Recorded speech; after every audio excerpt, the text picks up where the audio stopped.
go. It's a squibbler. Bounding around. Picked up there by Della, playing on the 18. He's from the 25 to the 30. He's tripped up and he goes down on his 36-yard line. And tripping him up was Nettles, the cornerback. Let's take a look now at the Steelers offensively. Terry Bradshaw having his best year in his 9-year Pittsburgh career. Quarterback Rocky Blyer not scheduled to start. Said he felt all right. He's had a Charlie horse. He's in there with Franco Harris. And the receivers will be Stallworth and Swann, the wide boys, and Grossman, the tight end. First down, Steelers under 36. Rocky Blyer. Blyer jams it out to the 40. He runs into Ed Simonini, the lightest middle linebacker in pro football at 215. He leads the Colts in tackles. And how about that offensive line? It's done quite a job, John. Kurt, the one guy that I think epitomizes the abilities of the offensive line for Pittsburgh, which I think is the most diverse in football, Sam Davis. He can pull both ways well. He's got good strength, good pass protector. He's a guy that's been there for a long time. They coordinate very well. This is the second down and 6 play for the Steelers. The Colts just changed up something here. We'll talk about that in a minute.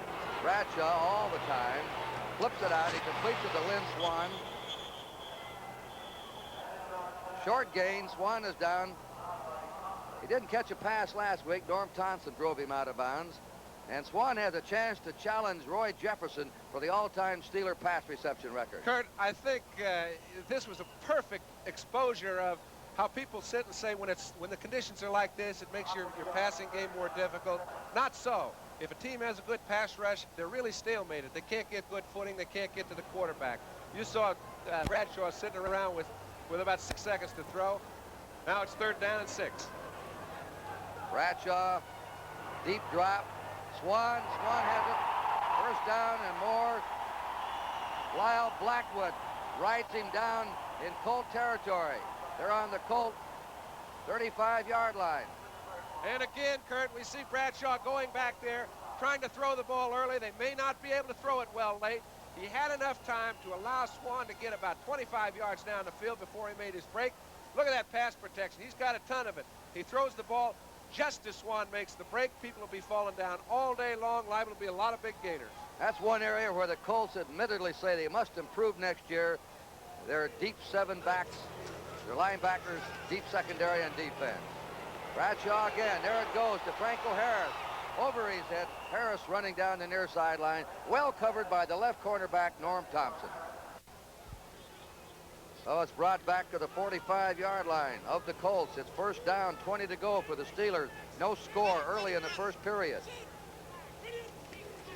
Rocky Blyer trying to follow Harris on the cutback. He's over the 40s to the 38-yard line of the Colts and brought down by the right linebacker, Stan White.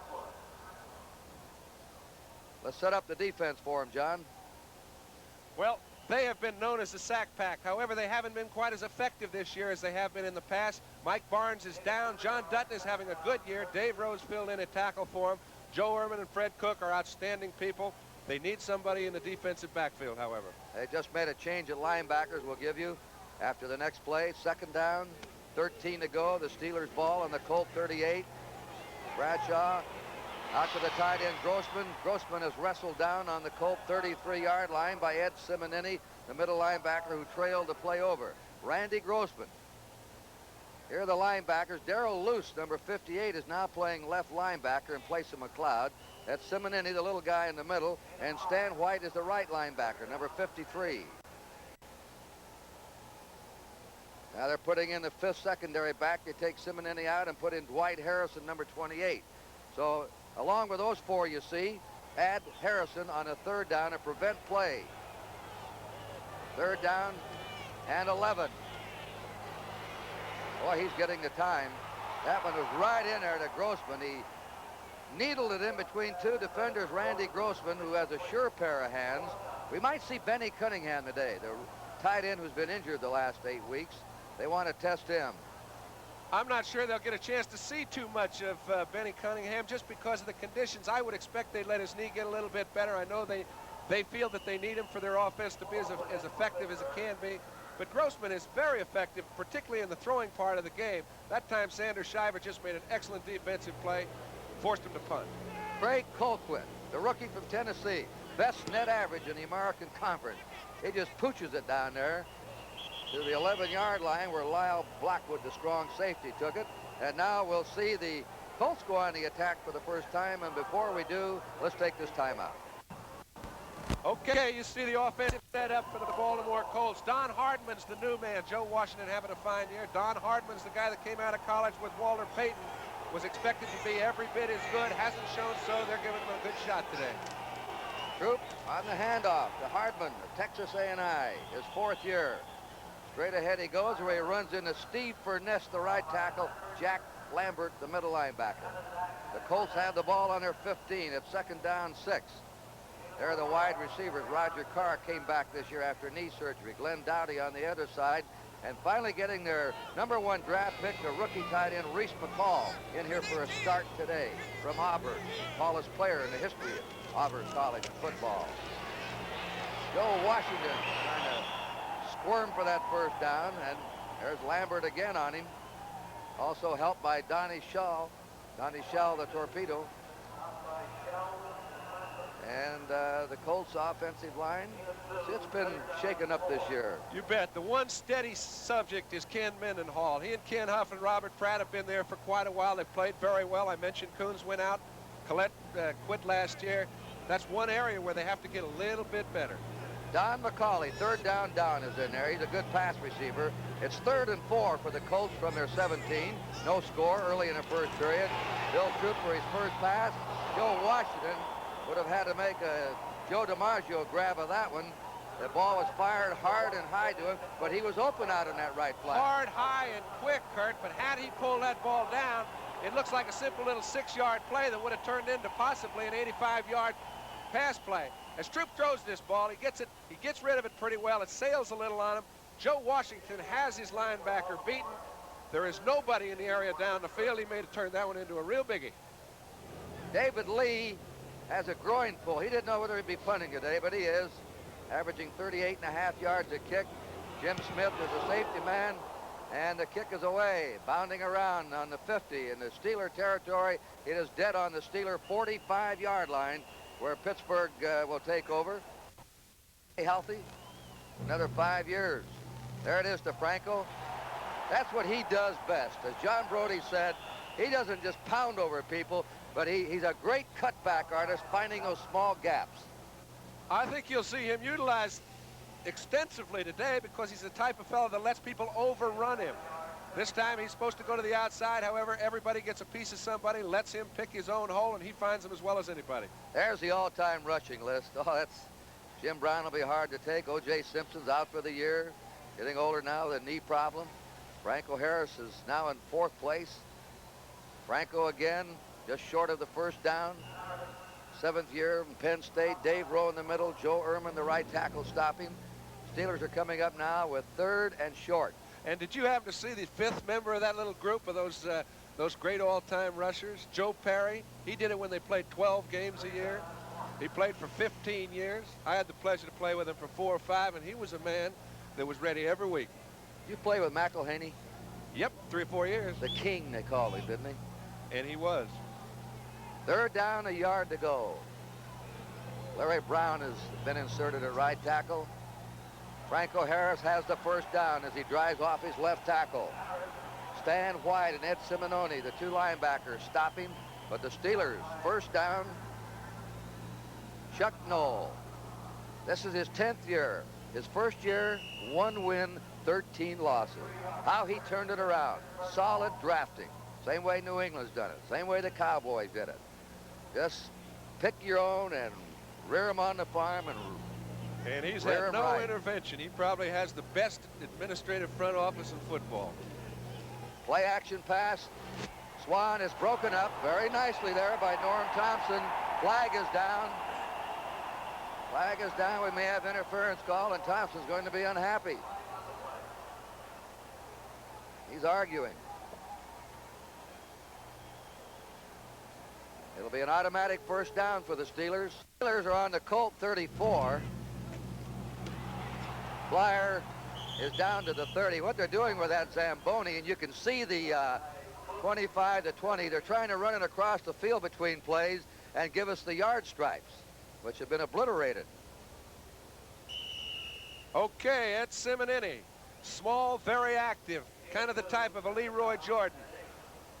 He'll move to a spot very quickly. That time he didn't get there quite as quickly as he would have liked.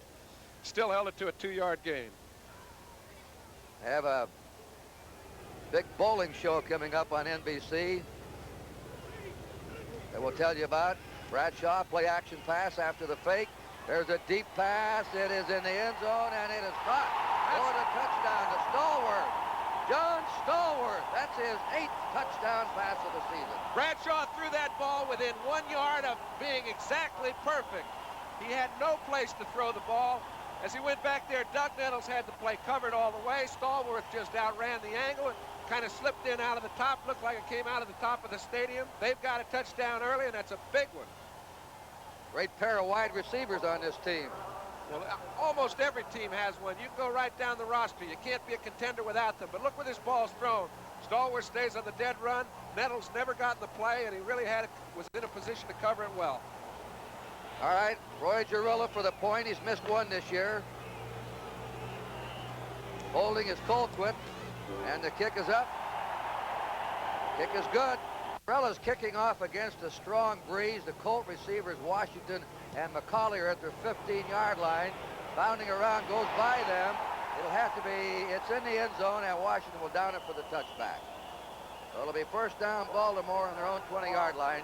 Right after this game is over, we'll have the Sperry NFL report, and then we're going to have a prestigious national bowling tournament, the best one of the year, a $100,000 purse, $11,000 bonus to anyone who bowls a 300 game on television, and a $7,000 bonus to anyone who bowls a 299 game. And the top men and women in bowling will be there later today on NBC. First down Baltimore on their 20. Gary Dunn has moved in at right tackle, replacing Steve Furness. The handoff, slithering through, is Don Hardeman. Hardeman, 235, 6'2". And we have a flag down. Several of them. Both of them thrown pretty late. That last drive by the Steelers, 5 plays, 55 yards. They've had the ball about 90% of the time in this first period. That's holding against the Colts. That they don't need. I think they're just trying to stay warm. And that, in my opinion, is what they need. Couple of flags dropped. Still first down on an offsetting penalty, evidently. Joe Washington trying to cut back. He's down on his 23-yard line out of the University of Oklahoma. What a line of runners they have. Well, here's the old steel curtain. It's changed up a little bit. You still have the people on the left side of that defensive line. L.C. Greenwood's at left end. He's a fixture there. Joe Green playing well. Steve Furness is out right now, and Gary Dunn is in at right tackle. They're alternating those two, and Banasak is in at right end, and they alternate him now with Dwight White. They play 6 men. What's the way the Denver Broncos do, alternating defensive men? Trying to rest them, keep fresh people coming on. Hardeman again. Hardeman is to his 25-yard line. It'll be third down and 5. The linebackers for the Steelers, outstanding. Ham, is there any better one? Smarter, opportunist. Jack Lambert in the middle. Robin Cole, Lauren Tays would be starting there, but right now he has a bad ankle. They're always going to have great linebackers because of their down line, and they also have outstanding defensive secondary play. Tony Dungy's a fellow that's only played in spots, picked off 4 balls. He's been playing center field for him generally. Now he gets a chance as a free safety. And the Steeler fans yelling defense. It's third down and 5 for the Colts. Troup short pass complete to Washington, and he's got it. He has it somehow. They had him pinned and then let him make the twirl again, and he picks up the first down. Joe Washington. We're talking about those Oklahoma running backs. Starting back with Heisman Trophy winner Billy Vessels. Watch this. Okay, we're going to get a chance to see why Joe Washington is as able as he is. Here's Jack Lambert in pretty good position to keep that thing short of a first down. However, this doesn't go on a 1,000-yard gaining season, but it picks you up a first down, and it kind of shows you the importance an all-purpose back like Joe can contribute. And then they had Greg Pruitt and Joe Washington and now Billy Sims. They just have a run of them there. Sooner State, Hardeman and Washington, the running back. First down, Colts. slipping and falling down is Joe Washington on his 23. Washington's picked up a lot of yardage this year. He's the third leading running back in the conference in catching passes, and he's gained 838 yards on the ground. And he didn't have the full training camp, of course, with the Colts. He's accounted actually for 1,206 yards in offense. Lydell Mitchell's accounted for 1,202 yards for the Chargers, about dead even. It's a good league.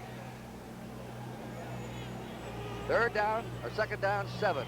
7-0 Steelers. A little over 4 minutes to play in the first quarter. Still Troup. He may run. Oh, now he unloads it. Washington can't hold on to it. And how he was hit there. Ron Johnson, the only rookie to start on defense here since Jack Lambert left.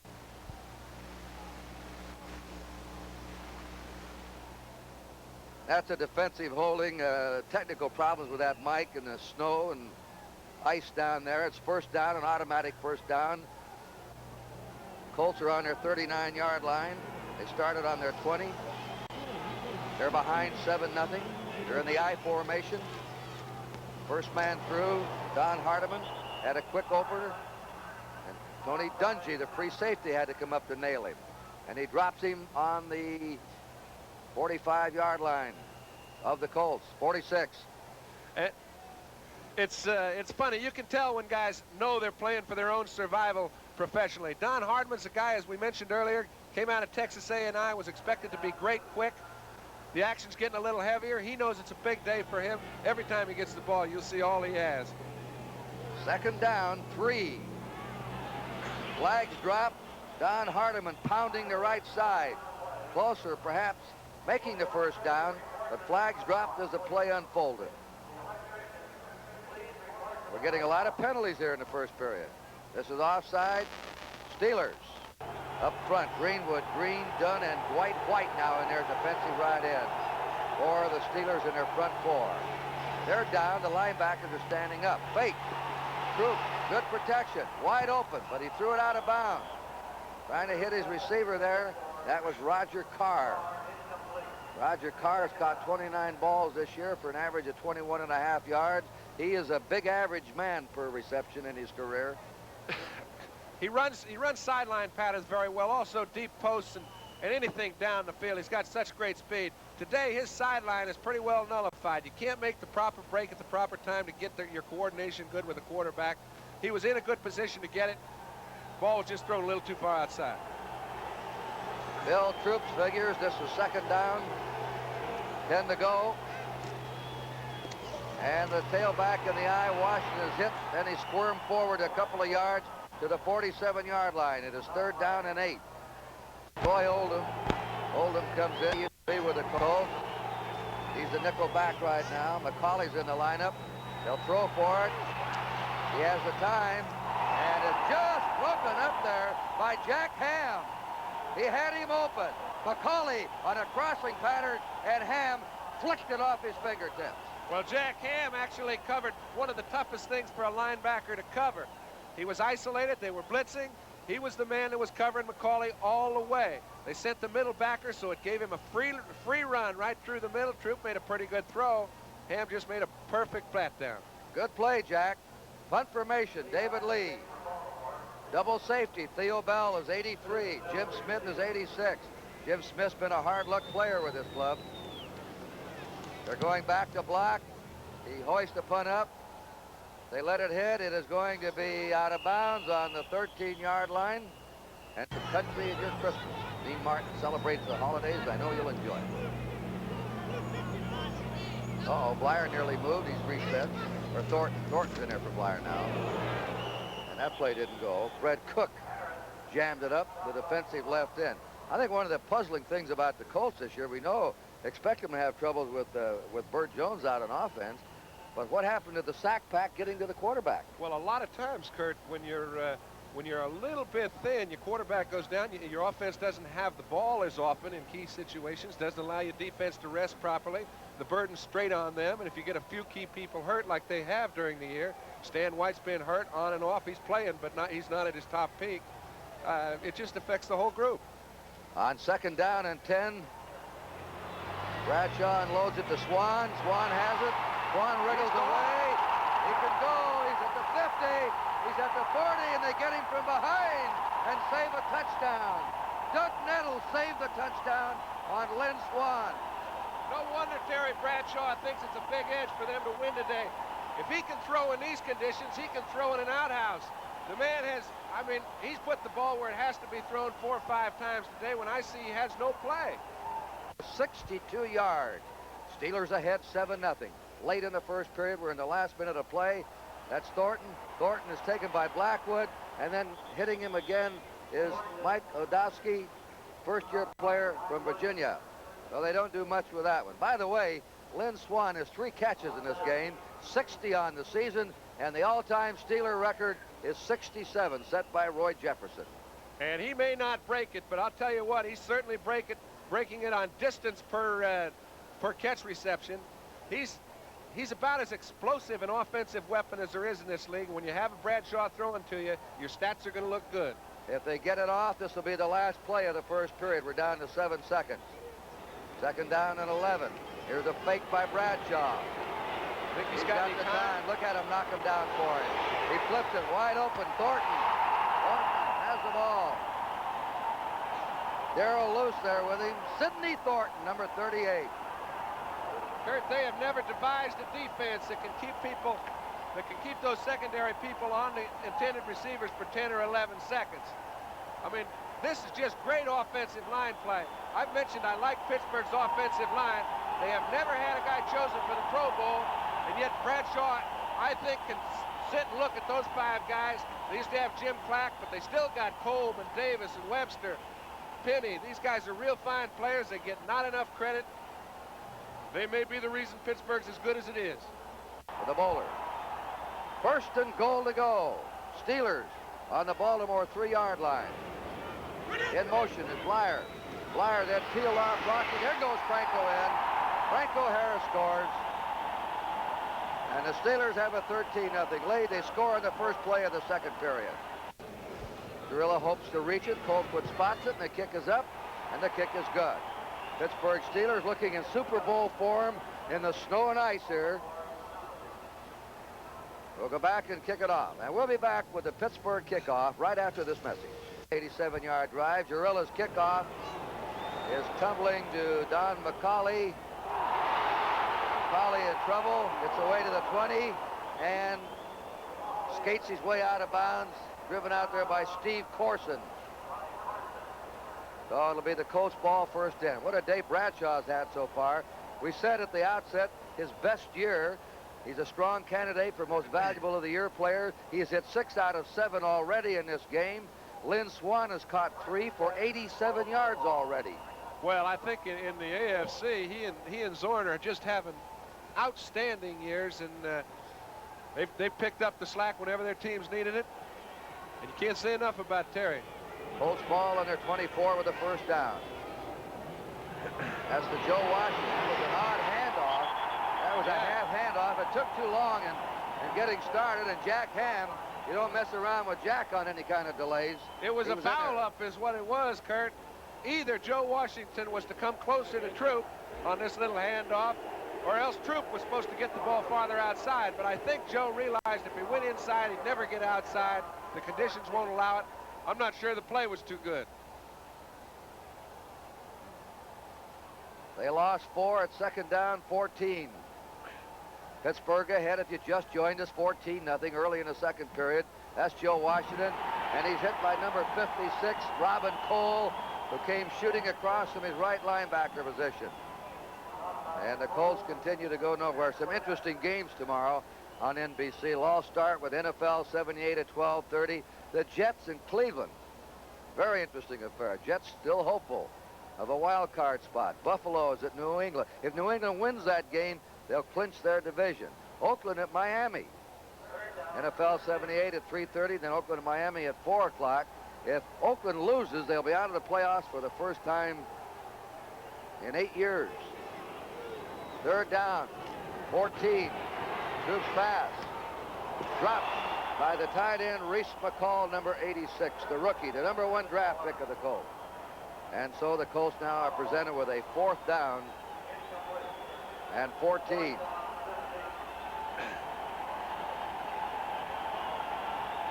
You mentioned Reese McCall, a first draft choice. Bill Troup back to pass. Got just enough time to throw it. He gets McCall in the seam. Perfectly called play. You don't have to tell a receiver when he drops the ball that he made a mistake. You can tell by that reaction. Theo Bell and Jim Smith are the safety men. Here's the punt by David Lee. A low one.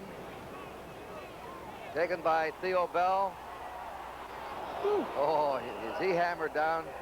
And he's hit there by number 71, Mike Ozdowski, a first-year player who may be an outside linebacker next year. Blyer, Franco Harris are the running backs behind Terry Bradshaw. The Steelers ball on their own 40. Blyer off left guard, and he has a 2-yard advance. Mike Ozdowski from Virginia, Joe Ehrman, the right tackle, on the stop for the Colts. Second down, Steelers on their 42, 2nd and 8, early in the second period. Steelers voted against the 16-game schedule. So what do? They accommodate themselves. They won 12, lost 2 over the first 14 games, the old schedule. Now they're trying to win their 13th game in the 15th game of the season. They were against the extended schedule. This worked out all right for them. Quick flip to the sideline. It is a completion. Theo Bell's now in there. Bell skips out of bounds. He's about 2 yards short of a first down. Theo Bell, second-year player from Arizona. Kurt, it shows you another reason why Pittsburgh is quite as good as it is. Their depth is outstanding. Theo Bell doesn't get a chance to play very much, but by getting his feet in, controlling the ball before he goes out of bounds here, you can see he's a second-line receiver with first-line ability. They have put Steve Corson at right tackle. Swann is out. He had damaged side against Houston. Everybody was damaged last week in that game. That's Rocky Blyer snow plowing his way for a first down.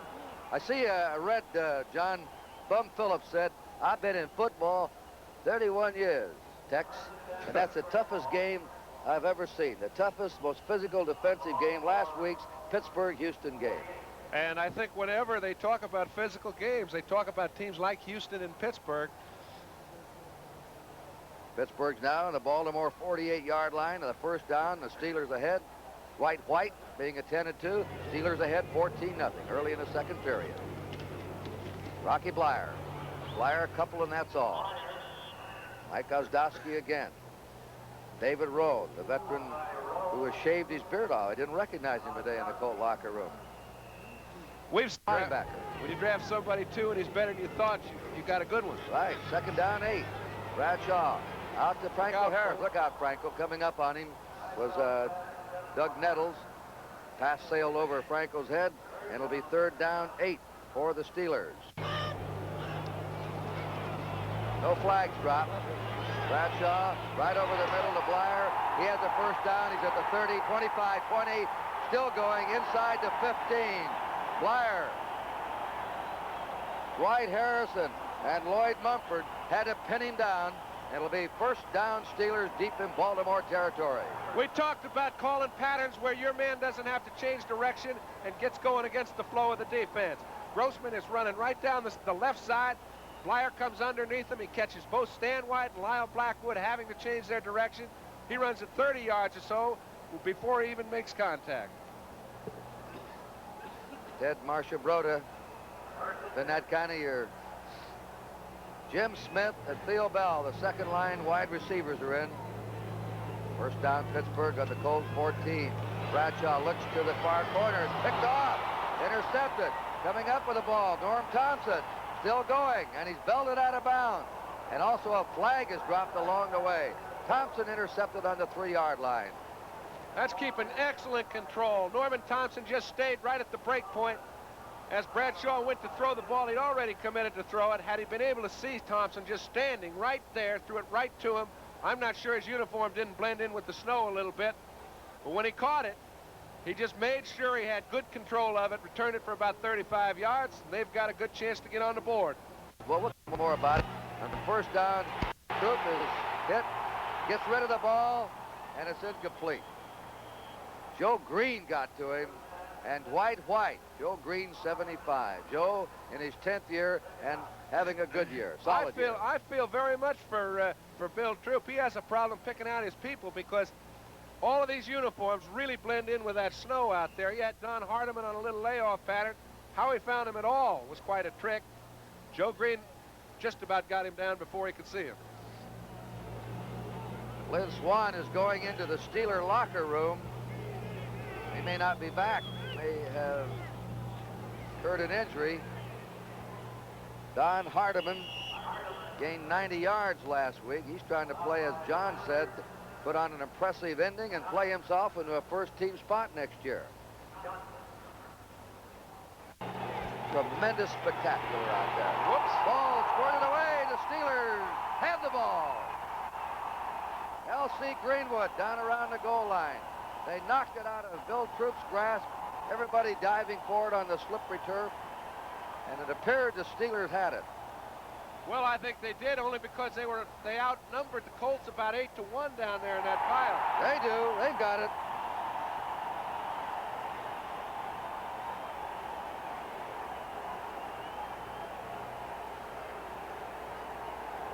All right, these are the conditions. These sort of things happen. He goes back to throw, gets a good pass rush. Didn't even realize he lost the ball for a second there. Almost every man in the whole defensive line and linebacker crew for the Steelers touched a piece of that ball, and finally L.C. Greenwood came up with it. He got it. He's being congratulated. It's on the 2-yard line of the Colts. Pittsburgh first and goal to go. Look at that. That's the first turnover against Baltimore. 14-0 Steelers. 9 minutes to play in the first half. Here they go. And they score. Franco Harris, his second touchdown. 7 touchdowns rushing this season for him.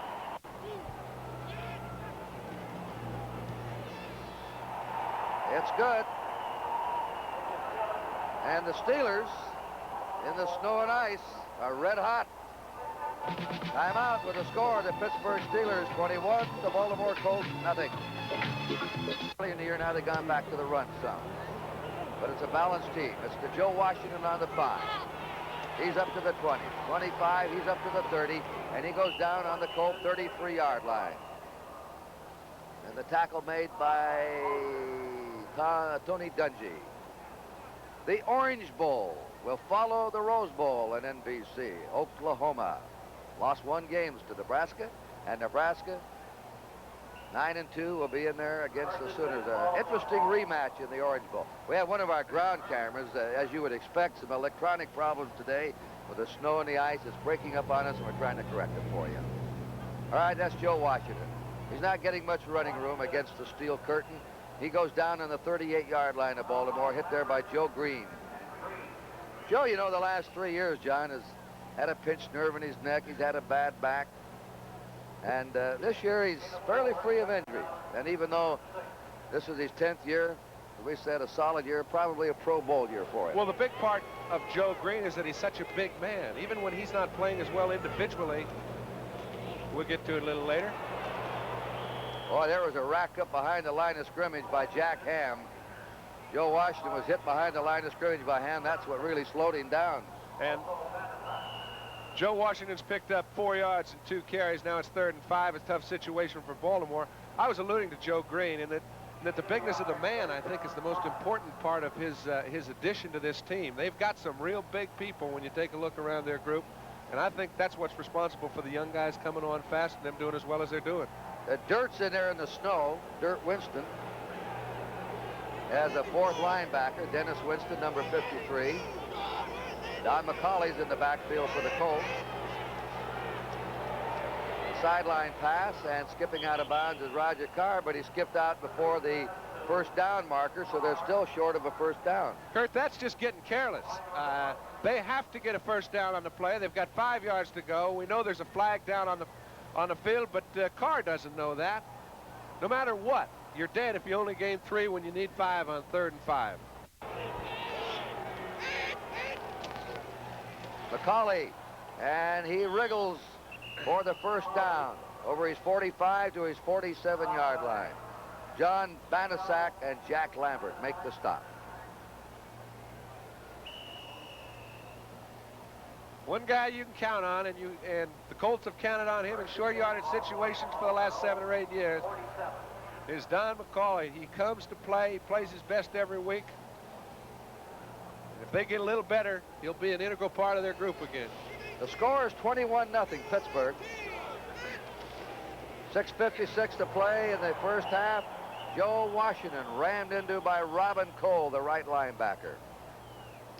We want to send our deepest sympathy to our cohort, one of the best quarterbacks of all time, a man that I covered for so many years for the Kansas City Chiefs, Len Dawson, who lost his dear wife, Jackie, just 42 years old. And to the entire family of Lenny Dawson, and to Lenny himself, John and I, and the NBC Sports Department, so sad about it, and our deepest sympathy to Len Dawson and his family.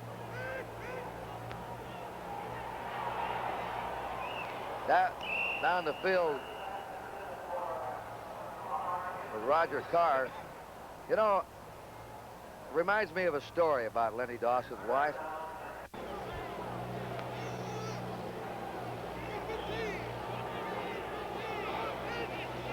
Here's Bill Troup fading. McCauley on the flare pass. Oh, that's a Jack Lambert hit. A typical Jack Lambert tackle. All right, you talk about bigness. It's funny. They're up 21-0, and this man is making contact like that in the open field. I had the feeling that if this game got close, Lambert may kick a few fannies out there and really get people humming just to keep their momentum. But McCauley is the total effect of this play. Look at that. I don't know. There's a lot of good middle linebackers. We've seen Gradishar several times this year. He's one of them. He's one of them. That man's one. Here's the punt by David Lee. Smith and Bell are back. Bounding around. Bell will pick it up on his 15 to the 20, to the 25, and his forward motion stopped at the 26-yard line. Chuck Noll will play his regulars most of the way. He wants to keep them sharp. That's Franco Harris, dropped for short yardage. Lynn Swann is out. He's been taken to the locker room with an injury, and we're going to try and get a report on him. Stan White, the last tackle. There is a frustrated man, Burt Young. He's also worried. He's played only 3 games this year. He has a separation in the top of his shoulder. He doesn't believe it's healing right. He came back too soon, was re-injured, and he is concerned. He is concerned about that shoulder. Well, you know how good Burt is when he's well. As a matter of fact, when his shoulder was bothering him and he was still throwing effectively, it took a little something off the ball, but I tell you, those receivers were running into it with regularity. I didn't think he should come back when he did. I don't think he should have now. And it's going to take him a while to get his throwing motion back, because you change a lot of things when your shoulder's bad and you have to adjust your motion. I just hope he comes back next year in strong form. That's John Cole, the left tackle, out. Replaced by Larry Brown. Ray Pinney moves over to left tackle. Brown's at right tackle. 2nd down 8. We have a report on Swann and Stallworth, both out, and we'll tell you about them in just a minute after this play. Bradshaw hands off to Harris, then they jam him up. Stan White hit him there. Lynn Swann has a head injury. That's why he was taken to the locker room. This is a Colt player going off. And John Stallworth has an upset stomach. So the 2 top receivers of the Steelers are out. And by the way, they have paired up for over 90 catches this year, tops of any pair of any team in the American Football Conference. I think if there was ever a day when it would be all right if they spend a little time in the dressing room, today seems to be the day. The Colt player going to the locker room is the rookie Reese McCall, the tight end. 3rd down. 5 to go for the Steelers. Smith and Theo Bell, the wide receivers, as they spread out. Bradshaw looks over his field, and he is hit from behind. He fumbles the ball, but the whistle already blown dead. Mike Ozdowski, the first-year player from Virginia, has been the best defensive player on the field for the Colts this afternoon. Well, he's been the one in the most action, Kurt, and a lot of times that happens because if you see a new fella come in, you don't pick on John Dutton. You'd rather pick on the new boy. He's held his own. He's done a good job. You can tell by that stat, 30 sacks so far in 14 games is not what is really indicative of Baltimore's front 4. This time, because of good secondary coverage, Bradshaw couldn't go anywhere. The defensive line caught him. forced the Steelers to punt. Greg Colquitt punts it away. Joe Washington will catch it on his 42, 45.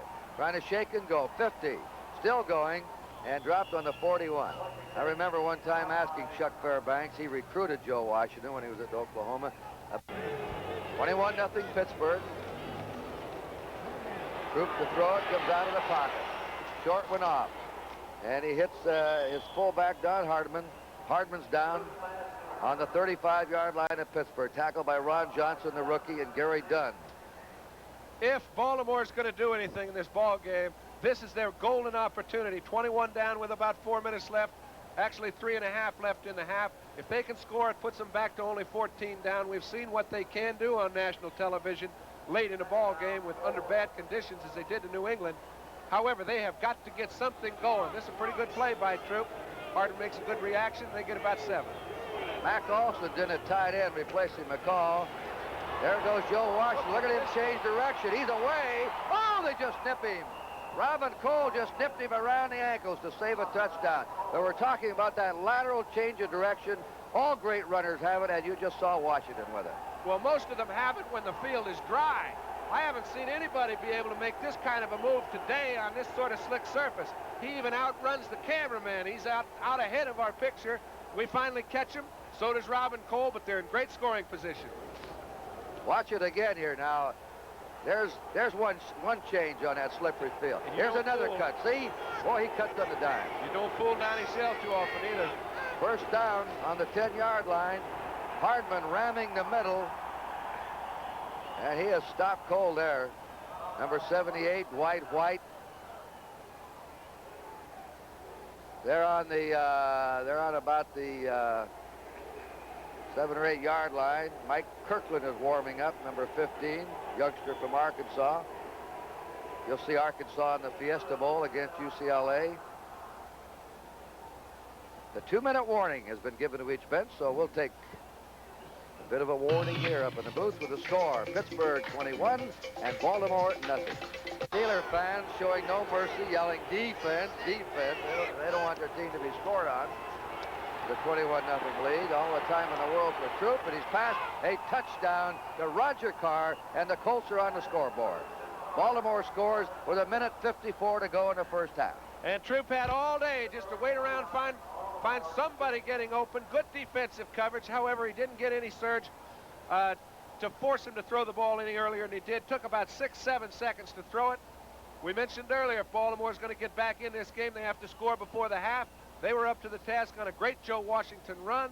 This finale from Troup to Carr. 6 touchdown receptions for Roger Carr this season. 2 in 1 game from Burt Jones. They were quite a battery, a long-distance battery when they're together. Here's the kick by Linhart. It's up, and the kick is good. So it's a 21-7 game in favor of Pittsburgh with 1:54 remaining in the first half. And they better be ready. Tie. Johnson finds a hole, or Anderson. Anderson finds a hole. Tim Baylor went down to make the tackle. Larry Anderson, he's been their kickoff return specialist. They've been using several. We have 1:47 to play in the first half. Coming up next is NFL 78 at halftime. Special features for you. Give Brody and I a chance to get warm. Mike Adamle isn't going to get too warm. He's been down on that field since the game started. Franco Harris, Thornton to the running back. Bradshaw, his pass, incomplete to Jim Smith. Jim Smith, an interesting player. We saw him in the Rose Bowl for the University of Michigan, an outstanding athlete at Michigan. Ever since he's been with this club, John, though, he's been injured. He's had a broken ankle last year. He's had all kinds of physical problems. But the good thing for a guy like Jim Smith is they know he's got fine ability. They have fine people playing in front of him right now. It gives him a chance to develop. You can see they all come out of the same mold. They do things that allow them to win. They get down the field well, run good patterns. And a guy like Bradshaw, he's got a good chance to be a good one. It is second down, 10 to go for the Steelers. They're leading 21-7. Unreal. Look at that move by Franco. He's still moving along. Number 42, Lloyd Mumford slowed him down. Then Lyle Blackwood did it, but you saw the moves by Franco Harris at 227 pounds.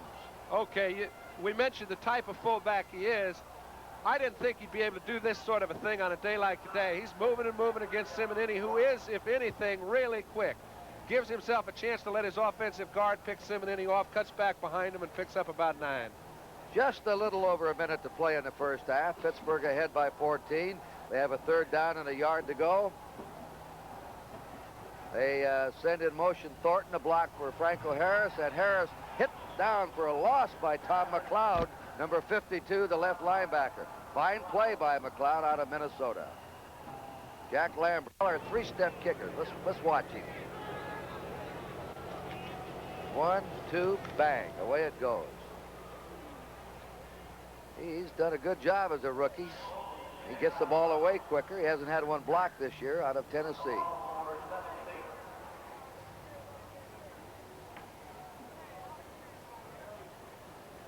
Look, let's watch his reaction as it goes out.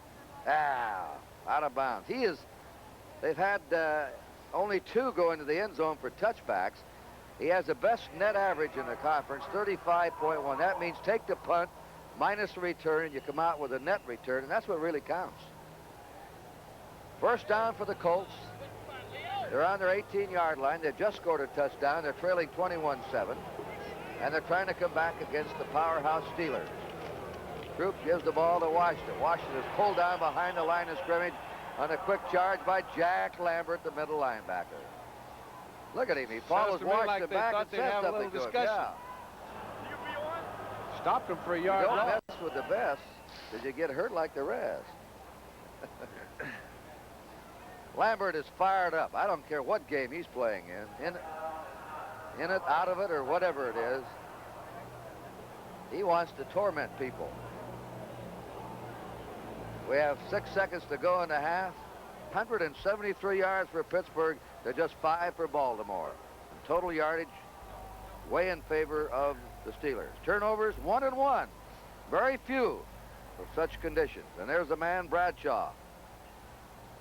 I know he thought he might get out of this baby in the second half. However, Baltimore comes on with a late rush, puts a score on the board. They're within 14 points. And, you know, we sit up here and wonder what ball players are thinking, but having been in this situation on a few occasions. McCauley and Joe Washington are back for Baltimore as we start the second half. A driving snow now here. It's aimed toward McCauley. McCauley on the 10. He's up to the 20. 25 to the 30. And he is rammed on the 32. He's hit there by Dennis Dirt Winston, a hard-hitting young back. And now, what was that? I think it's a little action. Robin Cole must have been... Robin Cole's mad about something, number 56. Maybe he's just trying to get warm. It's on the 32-yard line of Baltimore, first down. 21-7 Pittsburgh as we open the second half. Joe Washington. Jack Lambert bulldogged him down. And it's just short of the 40-yard line. Gain of 8 for Joe Washington.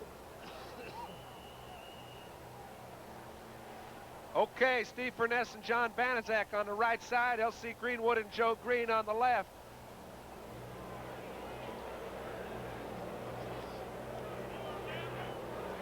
There's the secondary. The change one over a couple of years ago with the Steelers. Second down, 2 to go. 39-yard line of Baltimore. Washington may be short of a first down. Joe Washington in the first half, the leading ball carrier for the Colts. 11 carries, 37 yards. Hardeman had 19 yards.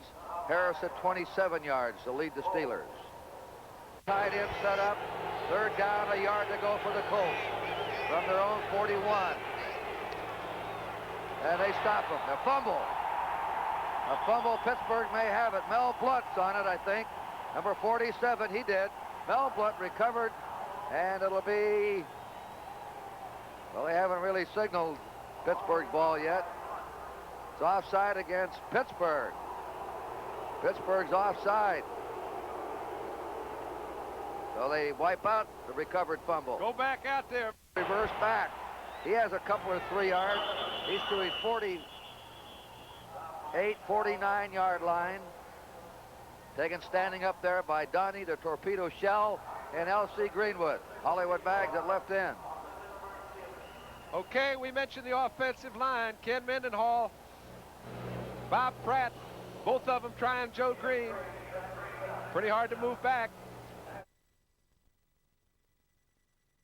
We mentioned the offensive line. Ken Mendenhall, Bob Pratt, both of them trying Joe Green. Pretty hard to move back. Play gets stopped up for a gain of 2. Second down, 8. Franco Harris trying to keep loose. Or warm. Bill Troup will put it up. Pass is way short of Roger Carr, who was open on the sideline. Troup, John, was having trouble getting his feet set. I think that, and that's a con to the left as the wide receivers of the Colts. Third period, early, 21-7 Pittsburgh. Here they come. The rush is on, right over the middle. He was there, Roger Carr, and he just missed him. Running a post pattern. He had a step on Mel Blunt. He might have gone all the way. A difficult catch for him. I'd say, to say the least, it's a difficult catch, but if you're going to get a chance to get back in the ball game, Pittsburgh gave him a great opportunity. They're sending everybody but 3 defensive backs. Blunt was put in a tough situation. They had the proper play call. The execution was a little suspect. David Lee in punt formation. And that one was hit off his ankle, but he gets a good bounce on it. Theo Bell came up with it, and Bell is stopped on his 24-yard line. He may reach the... Tomorrow on NBC, NFL 78 opens at 12:30 Eastern Time, followed by the Jets at Cleveland, Buffalo at New England. We have later games, 3:30 NFL 78, followed by Oakland at Miami, Houston and New Orleans, Kansas City at Denver, and Seattle at San Diego. Consult your local listings for the games in your area. It's the 26-yard line of the Steelers. Franco Harris is hit from behind. He's nabbed there by Calvin O'Neill, number 51, from Michigan. First-year player. Flag on the play. There's O'Neill.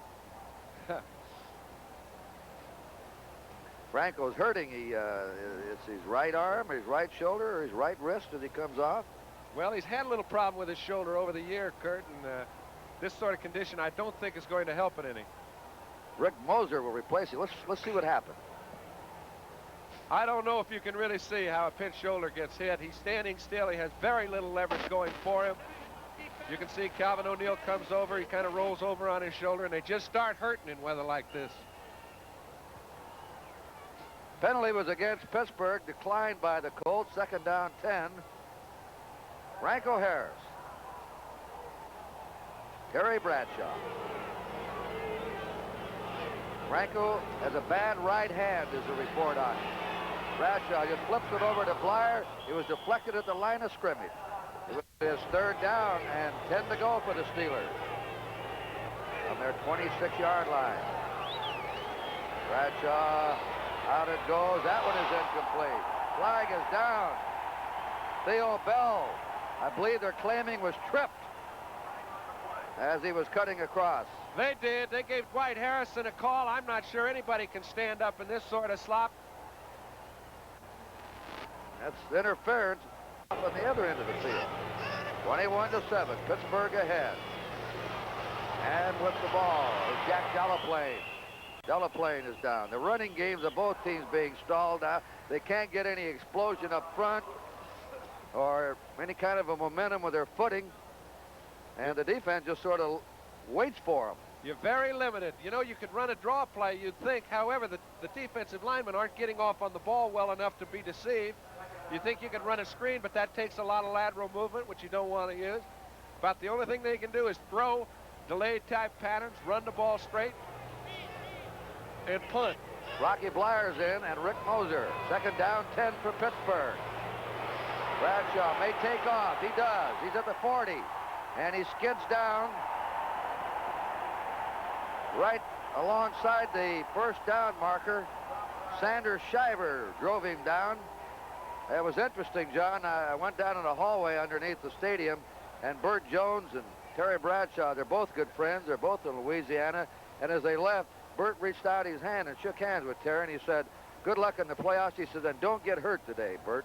Well, I'm not sure he needed to say that part, because every time you go out to play, there's a chance that may happen. Keep it out of your mind. Terry Bradshaw does take some chances. I don't think he concerns himself much with the score. He picks up a big first down. I don't know how he knew where the yard markers were, but he did. First down for the Steelers. They're ahead 21-7. If they win this game, they've already clinched their division. Franco Harris there with a bad hand.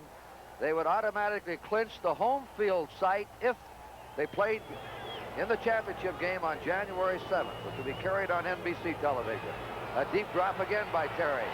He shoots it out. It's no good. The pass was intended for Jim Smith, who was wide open. Number 8, Blyer, Harris are the running back. Bradshaw, this is their first team backfield in the snow, even though they're ahead, 21-7. And they had a mess up on that handoff. The Colts are up with the ball and racing in there, may get a touchdown out of it. In for the score. Darrell Luce picked it up, number 58 from Baylor, and he scores on a recovered fumble. All right, Kurt, there's about 4 minutes left in the first half when we discussed how does Baltimore get back in the game. They get in good field position. Troup throws a touchdown to Carr. They come back in the second half. They can't move it. All of a sudden, I thought it was Simonini who... No, it was not. It was Stan White who got a hold of Bradshaw before he could hand the ball off, forced the fumble. Darrell Luce comes in, picks it up, runs it in for a touchdown, and this game now is back in the hat. And a day that looked easy isn't going to be too easy. Suddenly very interesting. You bet. The handoff was never clean. The play was made by Stan White, using his head, taking a shot at getting Terry. It worked. Crowd suddenly quiet here at Pittsburgh. Linhart will try for the point. The Colts are right back in this game. And the kick is no good. He blew it. It's an American that game. Ben Cowan, Jerry Art, Eckwood, Theodis Brown, and James Orr. And we're looking forward to being there. The kick is out of bounds. Flag goes down. They'll have to come back and kick it over again. We're going to have a problem with that Fiesta. Blocks are falling here. This one is coming down to Anderson. Larry Anderson finds a slight crack. Runs it upfield. Hey, look at this. He's out and away. He's at the 50. He's to the 40. 30. Still going and out of bounds. Sander Shiver drove him out. Larry Anderson gives them a big return just when they needed it.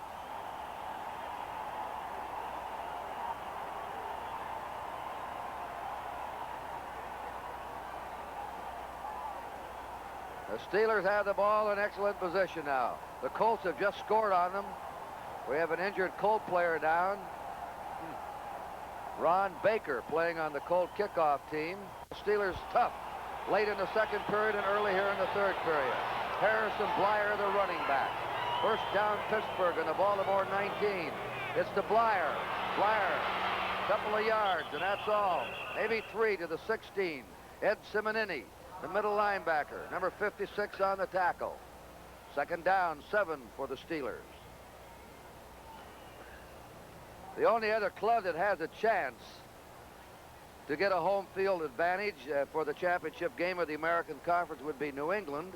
They won 10 and lost 4. Pittsburgh would have to lose its last 2. New England win its last 2. And New England would get it on a tie-breaking better record against common opponents. That's Blyer again. Blyer over the 10. Or he's to the 10. It's all wiped out down there. Lloyd Mumford and Doug Nettles tackle Rocky Blyer.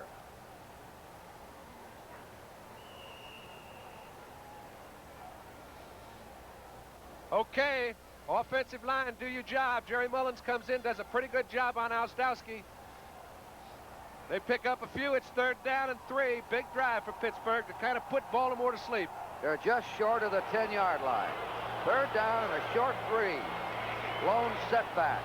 Bradshaw will throw for it. He's rushed. It's complete. Randy Grossman. Touchdown. Touchdown, Randy Grossman. I am not sure that Terry Bradshaw knows it's snowing.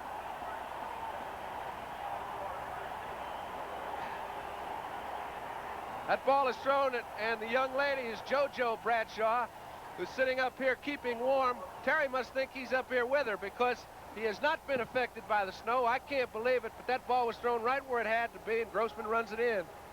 Second touchdown pass of the game for Bradshaw, the 25th of the season, high in the NFL. Staubach will be playing Sunday.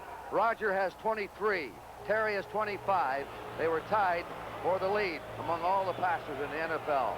Girilla for the point. So the return by rookie Terry Anderson of the kickoff set up this touchdown. Here it is, and the kick is up and it's good. Oh, here's the kickoff. Joe Washington on the 10. Washington finds a hole, comes through. I haven't seen much of him. His first preseason game with San Diego, he tore up his knee. He missed his whole rookie year. John and I didn't do many San Diego games his second or third year.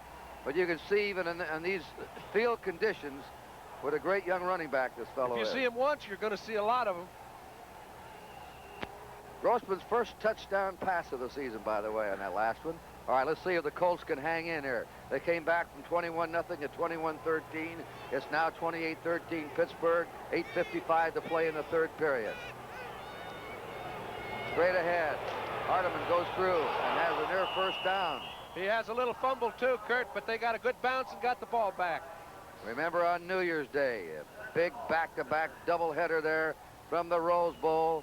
That magnificent scene out there, 105,000 people to watch USC, the Pack 12 is it, or 10 or 14, 10-1 against Michigan. It's going to be a little unique too, because out there they've got two left-handed quarterbacks that both throw the ball around very well. It was only a few years ago when they said lefties couldn't play. And then followed by the Orange Bowl, Nebraska and Oklahoma.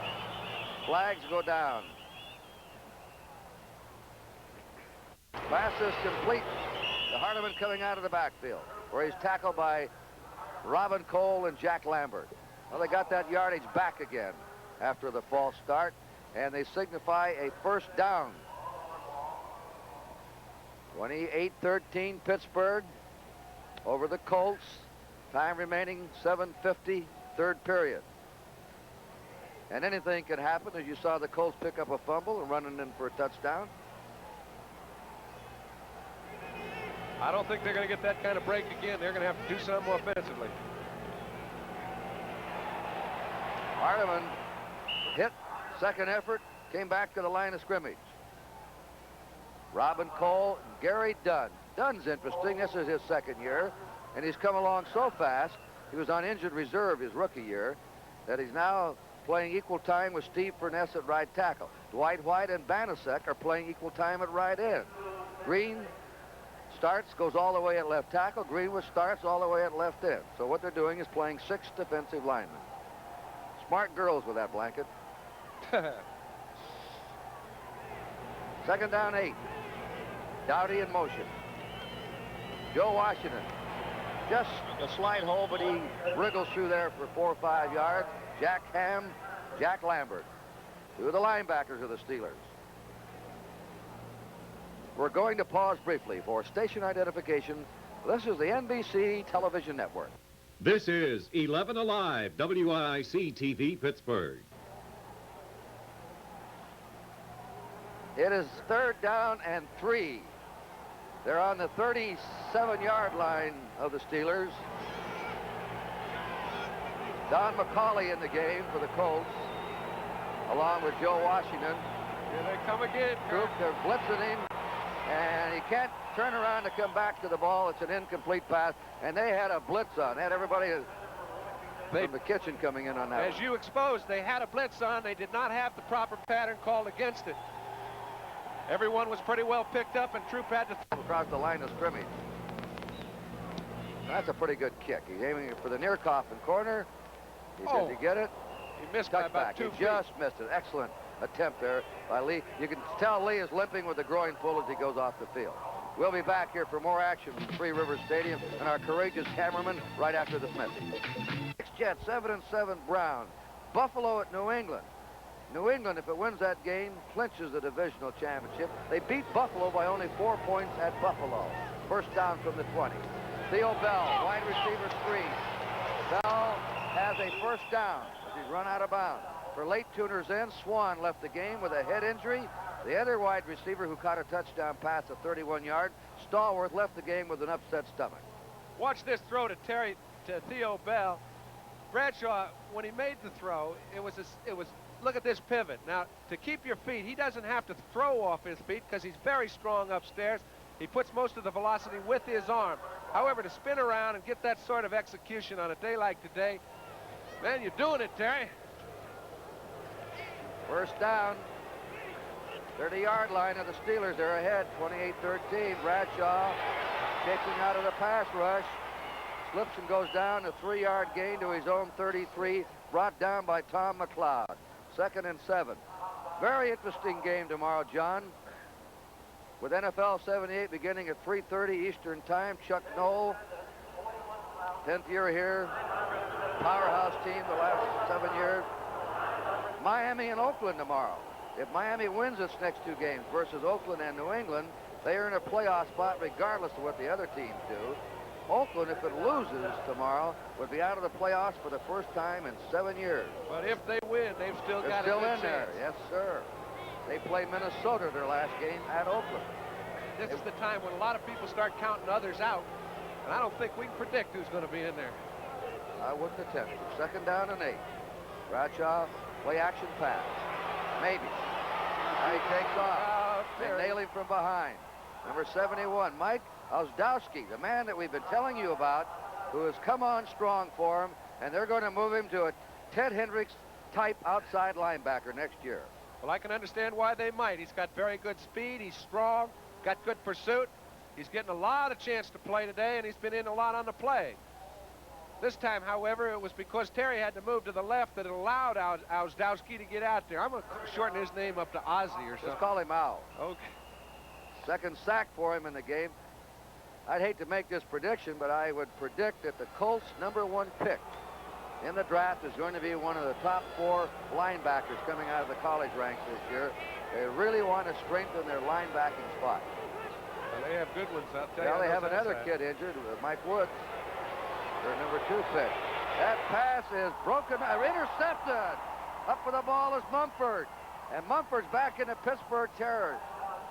Brilliant interception there by Lloyd Mumford. Came out. Baltimore's ball. They faked to Joe Washington. And they have a wide receiver. That's the tight end, Reese McCall. And he has a first down. Baltimore threatening now. Let's take a look at the rookie tight end, John. That's a good play, and it's a good call by Troup. He gets those linebackers piled up inside. He allows Reese to go free in the middle, gets him the ball at the proper time. Dungy does make the tackle, but they get inside the 20. Here's a man they're counting on next year. He was their #1 pick this year. He's been hurt all year, but they count on him for some good things next season. First down, Baltimore. They're on the Pittsburgh 18. Joe Washington running a sweep.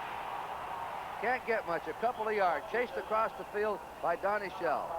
With a flag down. Shell, one of the hardest hitting safeties on the Pittsburgh 11-yard line. Trailing 28-13. Been a very interesting 3rd quarter. Somebody moved, and I'll tell you who it was. I think it's Don Morrison, the right tackle, 79. I think he jumped. He reared up on the play. It's a false start, an illegal procedure against Baltimore. Let's listen and see if this isn't Morrison, the man that moved. The 16-yard line. The front 4, Greenwood, Green, Furness, and White for the Steelers, trying to stop the Colts. Troup out of the eye. He's hit. He fumbled. Pittsburgh has it. Troup hit from the blind side and fumbled. Washington tried to go for it. On the ball is Steve Furness. Steve Furness recovered. And the Colts lose their scoring opportunity. That's what happens when you get blindsided.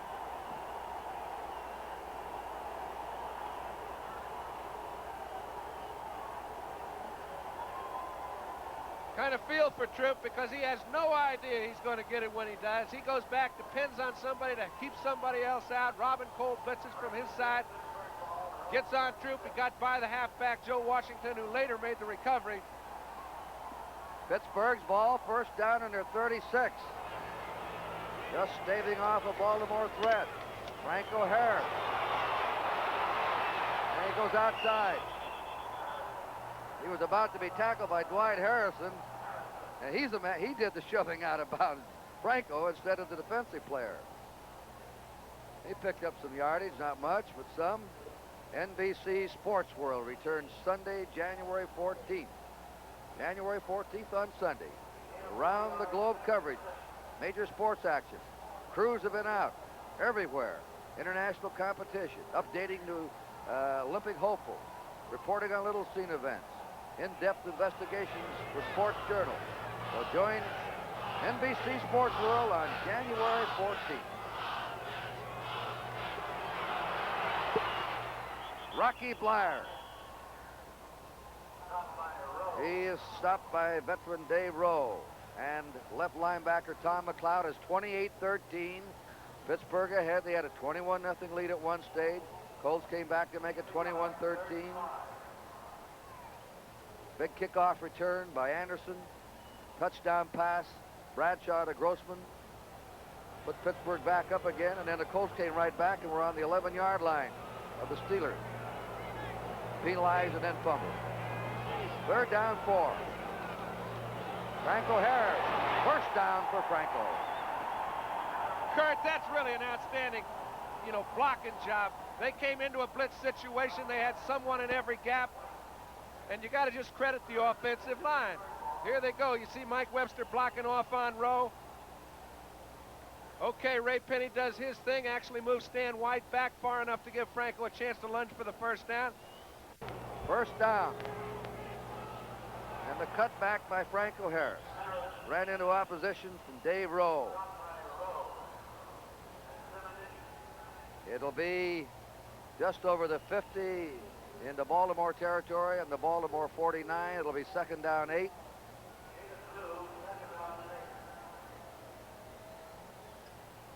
It's been an odd scene today. While play is on, as you're looking at the back of a very smart Chuck Noll wearing a stocking cap today. The Zamboni is on one end of the field sweeping the yard lines and hand sweepers on the other end of the field. That's Rocky Bleier. Bleier's close to a first down. Rocky's hit by Ed Simonini and Joe Ehrman, the right tackle.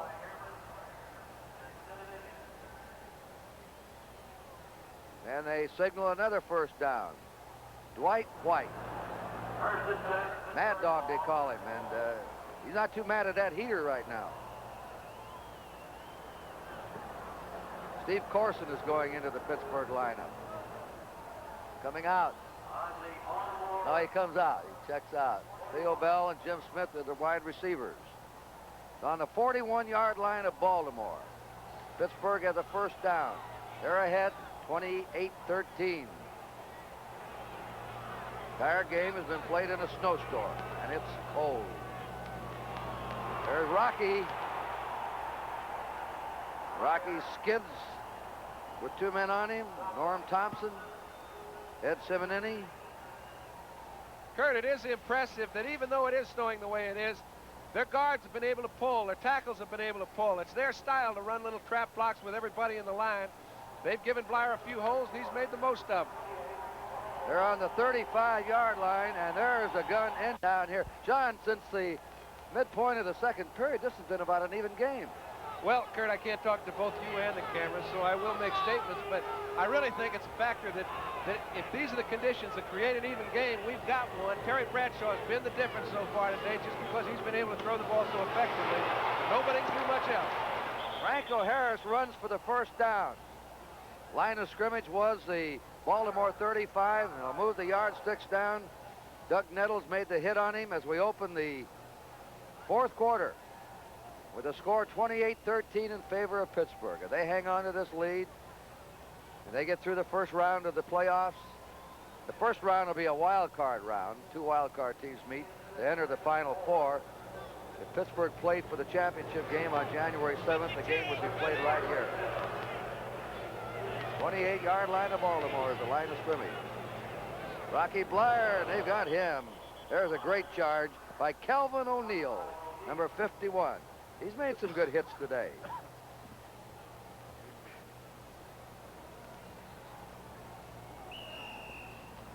We see quite a few Michigan players scattered around the National Football League, as you would consider coming out of their very quality football program. And you'll see some more quality players in the Rose Bowl when Michigan meets USC. Both schools are well represented in the National Football League. First down, Pittsburgh, 28-yard line of the Colts. Everybody's starting. I can't find it. I know Copley Square was snowing. Must be beautiful right now. The old Trinity Church. Some of the great landmarks, historic landmarks of America. Boston. Flyer brings him down. Maybe the most underrated city in America. Fred Cook on the tackle. Let's take a look at a ground level view of this last play. This is what it looks like. I know just a lot of guys out in the snow having fun. Sam Davis pulls, tries to give Flyer some help. Had he been able to do so, it might have been a little bit bigger gainer. Sam's played very well today. He's picked up some big blocks at key times for him. That time he found the ground. All right, we have a third down and 11 for the Steelers. 29-yard line of the Colts. They have a blitz on. They're not reaching him. He unloads it deep. There is Smith. Touchdown. Jim Smith of Michigan caught it. That's what happens when you underestimate a man's ability to split a save. They're in a deep zone. They just didn't give him quite enough room to the sideline. Jim Smith went down totally untouched. They thought they had him covered. I'll tell you, Bradshaw seems to be doing something in the snow that I haven't seen many guys do. He's putting zip on the ball. He's got good control of it. He gets Smith down there beating the zone and beats Mumford too. This is his third touchdown pass of the afternoon. High for the season in the NFL. Look at this man wide open. They're deep. The Steelers are deep. They're playing 2 second-string wide receivers, and they're doing a good job. But even if you go down there, that zone, Mumford figured he had it covered. You have to be able to put zip on the ball. Will we see Terry Bradshaw back in? I think so, and we'll talk about that. McCauley, 30-yard line, 35, and he goes down on the 40-yard line. Bradshaw said he wanted to play all he could today. Incidentally, you'll see the same Steeler team next Saturday. 3:30 Eastern Time, NFL 7-8, Pittsburgh at Denver. The Steelers have never won in Denver. They had a wild 34-34 tie out there a few years ago. You know, this might be a good time just to let Terry get ready for Denver. I know it's important that he stays sharp. However, he's exposed that he is sharp. They're now, they're well in control, 22 points up. Not that much time to play. I don't think Houdini could get back 22 points at this time, and they just caused another fumble. Washington fumbled the ball. White's on it. Mad Dog White, 78, recovers. And the Steelers are right back in scoring position. And these Steeler fans want blood and snow.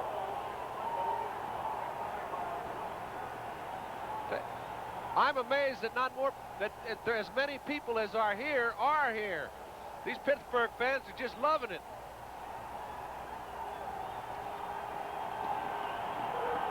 Now Mike Kruzek has gone in to play quarterback. So Bradshaw evidently is not going to finish up. But they want to keep him sharp. Remember, the Steelers, after their game against Denver next Saturday, will not play again until either the 30th or the 31st of December. That's a holding penalty against the Colts decline. And that might be a good reason why a Bradshaw would like to play a lot right now and next week, because when you get a week off, your reactions are different. I don't think anybody likes a week off. We see White recovering the fumble. However, those teams in that playoff position, the wild card groups, they'll have consistency going for them. They'll have played every week, and I think it increases their chances. Delaplane and Moser, the running backs. First string backfield's out of there now for the Steelers. That's Jack Delaplane. Mike Kruzek's played very little this year. He had to fill in for Bradshaw one year. They got on that 10-game winning streak. Remember when they got off to a terrible start? They won 10 in a row. Then they played Oakland for the championship game, and Kruzek started most of the time in that winning streak they had. That defense, I think, had 6 shutouts of that 10-game winning streak. It's easy to keep a win streak alive. The other club isn't scoring. Second down, 9 on the 20-yard line of Baltimore. Pittsburgh ahead early in the 4th period. Cut back by Rick Moser. He's a rookie from Rhode Island, 218 pounds, and David Rowe stopped him. Denver and Pittsburgh next Saturday, a couple of fair defensive clubs. I'll tell you, Pittsburgh's allowed the fewest points in the National Football League, and you all know how good Denver is on defense. There'll be some head knocking out there in Mile High Stadium before the usual sellout crowd that you'll be seeing on NBC. And the impressive thing is that, you know, Craig Morton is probably playing as well as he played at any time last year right now. Pittsburgh's doing everything well, and Denver's defense has come on to their level of last year. Third down, 7. That's Rick Moser. He was brought down by Mike Gozdowski and Ed Simonini. And they're yelling, go, go. 4th down, 3 yards. Remember the big bowling show, the Grand Prix of Bowling, will follow the Sperry NFL report. Time remaining in this game, 10:50. 35-13 Pittsburgh. What's the call here, Mr. Knoll? He lets his quarterbacks call it. Maybe. I'm sure he does. They generally have designated short yardage plays, but this really wouldn't qualify. They've got about 3 yards to go on 4th down. They're on the 13-yard line. 4th down and 2. Delaplane and Moser lined up behind Mike Kruzek, 3rd-year quarterback from Boston College.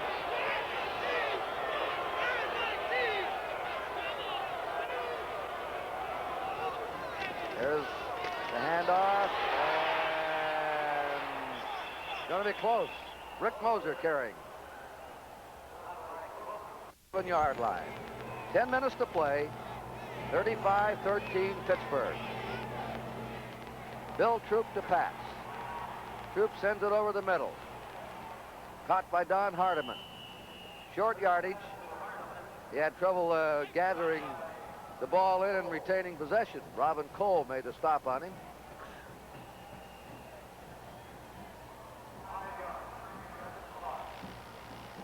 Now the folks down in Miami will see the Orange Bowl, Nebraska, Oklahoma. Oh, that was a fierce game they had in Lincoln, 17-14. You'll see the Heisman Trophy winner in that game, Billy Sims, and just a junior. 4 of his last 5 games, 200 yards rushing. Remarkable. He'll be in the Orange Bowl. That pass is complete for a 1st down. Oh, was he racked up, sandwiched in between the rookie Ron Johnson and Dennis Winston. Well, Dowdy hasn't been in much on the reception part today. Yeah, my voice does slip a few octaves on occasion. But this ball's put pretty well on the spot. Dowdy will handle it if you get him to it. He's a good pattern runner. You can't run many patterns on a day like today. Dirt Winston, Ron Johnson, let him know he had it. And with the Oilers will be on tomorrow on NBC, Houston, New Orleans. Here's a long one over the head. It's intercepted. The out of bounds. Tony Dungy, who has, and down is Troup, the quarterback. Dungy picks it off. Dungy has the interesting fact, one of the few players in the history of the NFL to ever throw a pass, a completion, and an interception all in the same period. Trot, you know, and he's been remarkable. I think a quarterback has a little edge in kind of knowing what another quarterback will do and where he will throw it. This is his 5th interception of the year. All right, we'll be back in the snow with a score. Pittsburgh 35 and Baltimore January 14th on NBC. We'll enjoy it. Kruzek on a handoff to Moser. He's brought down behind the line of scrimmage by Fred Cook, number 72, the left end. We were talking about that Houston game, Houston and Orleans. There they are. all in good spirits. They're out in front, 35-13. Looks like a weenie roast. The Oilers are in the same position as the Miami Dolphins. If they win their final 2 games against New Orleans next week and in San Diego on the last weekend, Coach Bum Phillips' team would have captured their first playoff spot since 1969, regardless what other teams do. Franco Harris back in the game. Rick Moser's out. Second down, 14 for the Steelers. Line of scrimmage, their own 36. There's Franco. Slow going for him. Ed Simonini was there to make the stop. And we're down to 7:35 remaining in this game. 21-7 halftime. Pittsburgh went to 21-13, and then 2 late scores for the Steelers.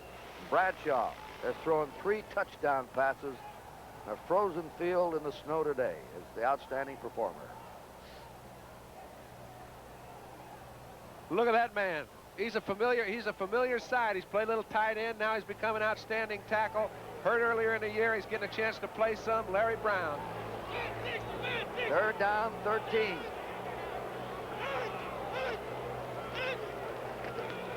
Hands off to Franco, and he's bulldogged down by Ed Simonini. And Ed's been all over this field. He's a good pursuer. Remember Buffalo, New England tomorrow. The Patriots can capture their first division title in 15 years by winning 1 more game, either Buffalo or at Miami. You know, I've heard a lot of people speculate on what happens to New England. You can't play a wild card team out of your own division. Then they'd have to switch around. And New England would play the wild card. They win. Fair catch called by Joe Washington. So Baltimore has the ball, and before they put it into play, we'll take timeout. Pittsburgh 35, Baltimore 13. So, third-year player. He's on the field now for the Colts, and he's trying to reach Joe Washington. It's intercepted. Up for the ball is the rookie, Ron Johnson, but he's down. Kurt, that's got to be one of the really tough times to come into a football game. You can see Dowdy was down there alone, and there's a lot of bickering and hollering going on. I kind of wonder if when Kirkland was asked to go in, maybe he didn't say, Coach, you want me to win it or tie? It's like, here's a quarterback with 4.5 minutes left to play. He's got no chance to do anything. He's going in trying to throw under unplayable conditions. He flips it out there, and Johnson picks it off. Oh, the rookie's done it again, man. There are 6 minutes, 19 seconds to go. Pittsburgh's ball.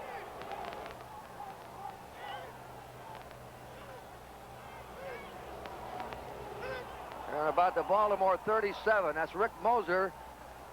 Moser stopped cold. Hit by Norm Thompson, the left cornerback, and the middle linebacker again, Ed Simonini. Remember the Grand Prix of bowling. We'll follow the Sperry NFL report, which follows this game. Simonini, 214 pounds. He's been all over the field. And he's had a lot of action today. $100,000 at stake in that Grand Prix of bowling. And Jim Simpson will be there to report all the action. Second down, 11.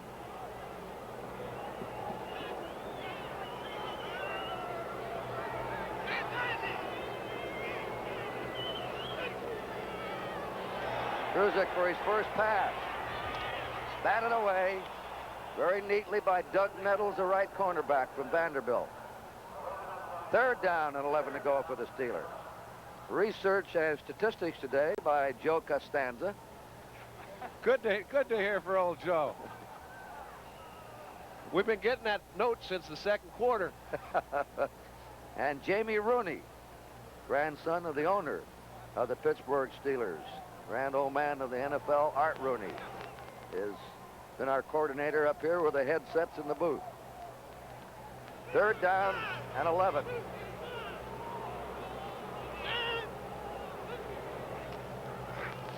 Here it is to Jim Smith. Smith stopped after about a 3 or 4 yard pickup by Ed Simonini again.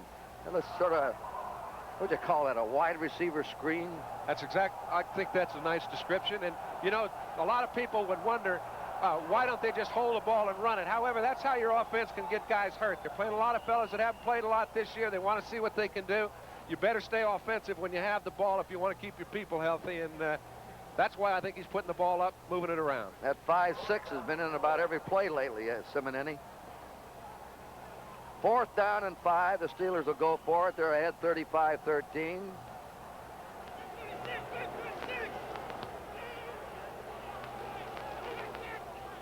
Delaplane went in motion. Rick Moser drives and has it. Rick Moser gains the first down. Ed Simonini again on the tackle. And boy, I'll tell you, these people in the fans, in the stands, they can't get enough. Interesting college basketball game first. They're on the Colts 24-yard line with the first down. It's Delaplane. He's going nowhere. And he's toppled by Ed Simonini and White Harrison. They lost a yard. Be 2nd down 11. College basketball. NBC will tip off its 79 coverage of the season. Last year's NCAA champion Kentucky will face Notre Dame. Notre Dame was in the Final Four last year at a young club. They'll have a great sophomore this year, Kelly Trapuka. Kyle Macy, clever backcourt man. Be there for the Wildcats. They're rebuilding. They're never bad. They're always good. They always have been. Since the man in the brown suit took over there, followed by Joe Hall. Delaplane. He runs it inside the 20 to the Colt 18 or 19-yard line where Doug Nettles and Calvin O'Neill get him. Down they go in the set position. Delaplane again. He played a game in the preseason, I remember that year, John, in that rain, and they called him Jack Hydroplane. He had 100 yards in a driving rainstorm. What would you call him here today? I've kind of run out of descriptions, pal. Jack Snow. I'd say effective. Jack Snow playing. They're on the 13-yard line of the Colts. They have a first down. Bradshaw. Just another day at the plant for Terry. I wonder what kind of a bowler Terry is, or Ted Marcia-Broda. Ron Priya bowling coming up right after the Sperry NFL report.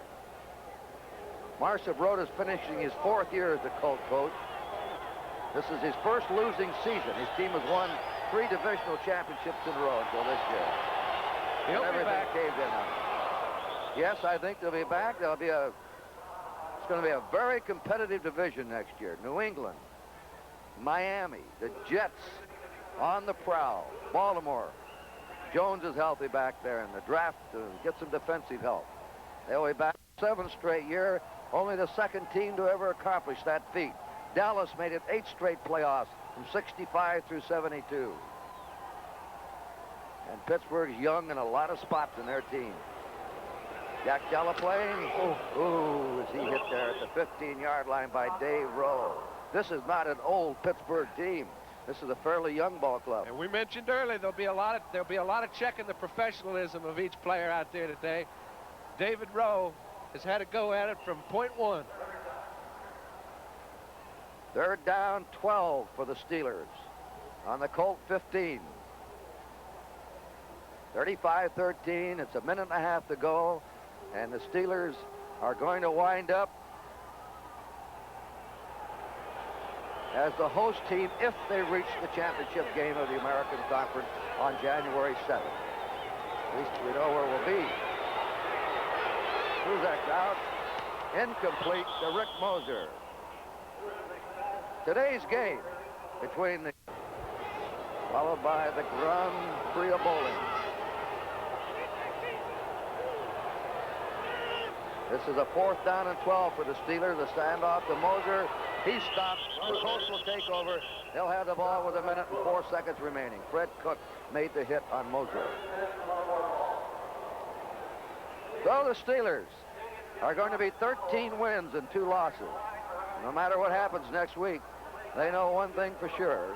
They have the home edge for the first round of the playoffs. If they get through that, they are due to play the wild card team with the best record in the American Football Conference, unless the wild card team would be Houston from their own division. If they reach the championship game again, they would have the home field advantage.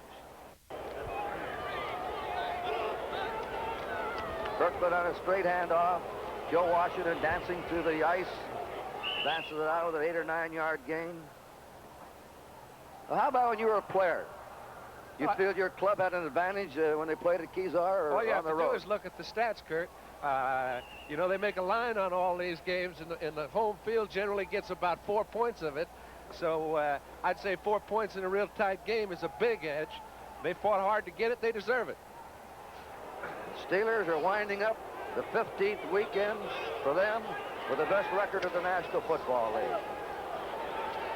They were beaten by Houston and beaten by the Los Angeles Rams. There are only 2 losses. Both tough games. We're down to 18 seconds remaining now.